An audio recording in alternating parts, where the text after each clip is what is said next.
Now, this is a tale of people who, before they talked to like-minded others, showed a degree of internal diversity, such that if the people in Boulder were to my left, is Toronto a little bit to the left? Not so much? Okay, Boulder is a little to my left. Colorado Springs a little to the right. This is how they started. After they talked, they were like this. They were occupying different political universes.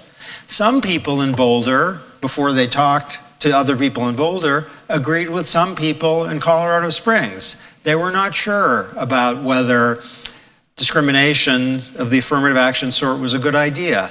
After they talked, boy, were they sure. Okay, what happened? I've actually seen the tapes of these conversations, and you can see the three mechanisms in action.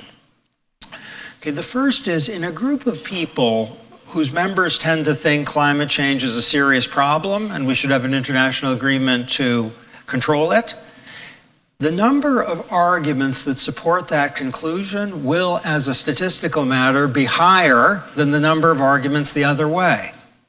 If you have a group of people who think Brexit is a good idea, on average, if they talk to each other, the number of arguments in favor of Brexit will be higher than the number of arguments the other way. That's inevitable. And if people are listening to each other as information is spread through mutual conversations, the dominant arguments in the group will favor the pre-existing tendency, and that means the group, if people are listening to each other, is going to shift in the direction of the pre-existing tendency, but more so. The second argument is slightly more subtle, and that is on political issues, people tend in their private views to be tentative and moderate because they're not sure they're right. So if you ask people, what do you think of nanotechnology or genetically modified foods? People will verge toward uncertainty unless they're specialists in the topic. If they are corroborated by people who they've just known, then they are more confident, and then they're more extreme. And I hope this is a humanly familiar phenomenon with respect to any number of things, including consumer products. If we are corroborated by someone who doesn't seem crazy, then our own initial disposition seems more reasonable, and the intensity with which we hold it will grow. And you could see this on the tapes, where tentative people became much less tentative as they spoke with one another. The third explanation has to do with reputation.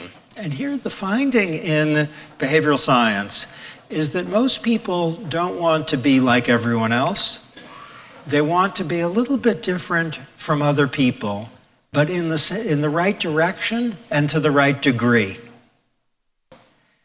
Members of a group whose predisposition is to be thinking climate change isn't that big a deal, they want to be with their peers in the right place.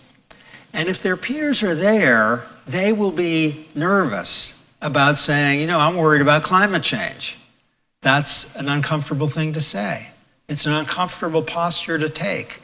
And you could see on the tapes people in the left of center town shifting from their, on that issue, right of center view, because they didn't want to look like that in front of their fellow group members.